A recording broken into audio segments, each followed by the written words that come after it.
वैसे सफ़र का मज़ा भी तब आता है जब रास्ते भी गीत सुनाते हैं। हर मोड़ पे मंजिल पहले नए नज़ारे बुलाते हैं। कहीं झरने का गीत, कहीं फूलों की खुशबू हवा बन जाती है और दिल के किसी कोने में ये यादें हमेशा बस जाती हैं। ऋषिकेश से सफ़र शुरू हुआ हमारा सुबह। तो यहाँ पे हमारा चल रहा है, चलो भाई। बहुत तगड़ा। ऋषिकेश से हम बैठे पहाड़ों वाली लोकल बस में, जिस बस के बिना फील ही नहीं आता हम ट्रैवल कर रहे हैं। थोड़ी देर मेरी आंख लग गई और हम पहुंच गए श्रीनगर के छोटे गांव देख के हाँ मुझे एहसास हुआ अब हम फाइनली पहाड़ों में एंटर कर रहे हैं। पहाड़ों की ठंडी हवा मुझे महसूस करा रही थी कि हाँ आ गए हो तुम जोशीमठ पहुंचते ही मौसम एकदम क्लाउडी, ठंडा, बारिश का। दिल में डर भी बहुत था कि मानो हम पहुंच भी पाएंगे या बस ये बारिश ही, क्योंकि बारिश में पहाड़ बहुत डेंजरस है, रास्ते बड़े डेंजरस हैं। पहुंचे हम गोविंद घाट पहुंचते ही मन में एक और आवाज़ कि क्या हमें इस कोहरे के सिवा कुछ और दिख पाएगा। धीरे धीरे आगे बढ़े तो पता लगा कि हाँ हमें कुछ दिख पाएगा। सामने दिखता हुआ झरना ये बयां कर रहा था कि आगे अभी बहुत कुछ है, मानो सब कुछ यहीं है। रास्ते में आगे चलते चलते मैंने सोचा नहीं था कि इतने झरने एक साथ मुझे देखने को मिलेंगे। बस मैं चलता गया और देखा तो सिर्फ झरने, मानो ये झरने ऐसा बोल रहे हो कि हाँ तुम मंजिल के अभी बहुत करीब हो। और साथ चलती हेमगंगा जो हर मोड़ पे अपना हाथ दिखाए हमें बैठी है, मानो हम उसे छू सकते हैं और उसका बहाव दिखाता हुआ कि वो कितनी ताकतवर है। झरनों को देख के ऐसा लगा मानो ये कितनी दूर से आ रहे हैं। अगर ये इतनी दूर से बह सकते हैं तो हम इतनी दूर क्यों नहीं जा सकते। वो ऐसा मन में सोचा कि झरनों के पास जाया जा सकता है कि नहीं, बट झरने वाकई में बहुत नेचुरल, बहुत मैजिकल होते हैं।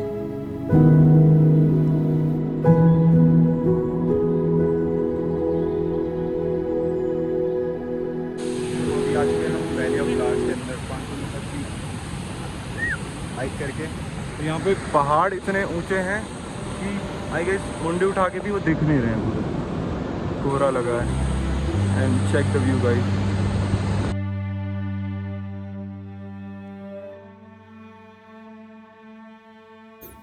अब यहाँ से निकल गए थे हम नज़ारों को देखते हुए, पंछियों को देखते हुए, फूलों को देखते हुए। तरह तरह के फूल, तरह तरह की हरियाली, तरह तरह का मौसम, तरह तरह के पेड़, और खास बात तो ये सब कुछ हरा भरा, ग्रीनरी, एकदम ग्रीनरी। और धीरे धीरे चलते चलते हम पहुँच गए एक ऐसी जगह जो खुद में ही एक मैजिक है, द वैली ऑफ फ्लावर्स।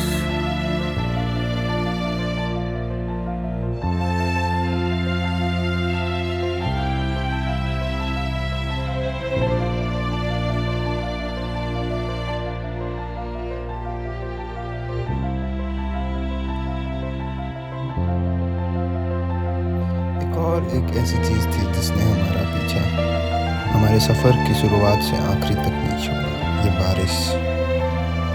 हर जगह बारिश देखने को मिली। बारिश नहीं, कहीं वैली के अंदर किसी चट्टान का साया लेते हुए हम भी खड़े थे लोकल्स के पास। तो उन्हीं में से एक ने कहानी सुनाई। उसने बताया कि ये उत्तराखंड का एक छुपा हुआ रंगों का खजाना है। इसे 1931 में एक माउंटेनियर अंग्रेज़ यहाँ भटक कर आ गया और बोला this must be the paradise. Frank Smythe, और इस घाटी का नाम फूलों की घाटी पड़ गया। यहाँ 5000 से ज़्यादा फ्लावर्स की प्रजाति मिलती है।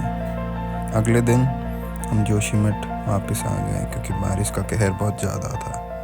पता लगा आज रास्ते बंद हैं, तो दोस्तों ने कहा चलो ओली चलें। मैंने मन बनाया और कहा चलो भाई चले। तो ये है ओली।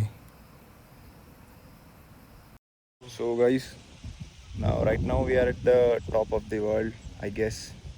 मेरे हिसाब से तो। और व्यू कुछ ऐसा है, चेक करें, ये नज़ारे ऐसे ही।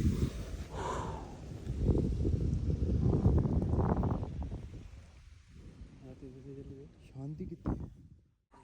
So right now we are at the top of Oli. आए थे अनएक्सपेक्टेडली, कुछ तो दिख गया, आप भी देखेंगे। What a view guys. That's called Hathi Pahad. Just kidding. Looks like taller and bigger. So ये व्यू है।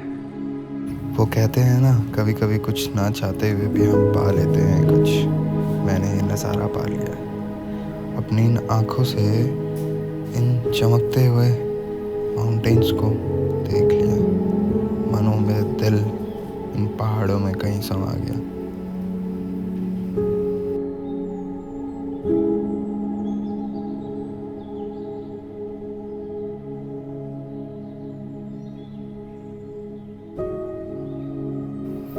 ना मैंने कभी सोचा था कि मुझे धूप भी देखने को मिलेगी, क्योंकि 5-6 दिन वही पूरा बारिश, जहाँ से हम वैली ऑफ फ्लावर्स तक गए वहाँ बारिश।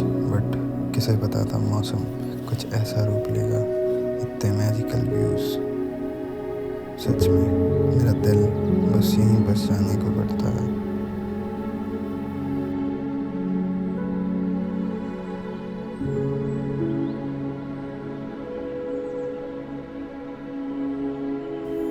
मैं इस सफ़र में खुद को जान पाया हूँ। इस मंजिल से ज़्यादा इस रास्तों की खूबसूरती को जान पाया हूँ और देख पाया हूँ कि इतना इंतज़ार करने के बाद ये नज़ारे कुछ ज़्यादा ही खूबसूरत लगेंगे। और मानो यहीं ठहर जाने का मन कर रहा है। अगर मौका मिले मुझे इस तस्वीर को देख के इसे फिर से जीने का, फिर से पास इन पहाड़ों के जाने का, तो मैं बस यहीं ठहर जाना चाहता हूँ। अपने दिल को के किसी कोने में छुपा कर आ जाना चाहता हूँ।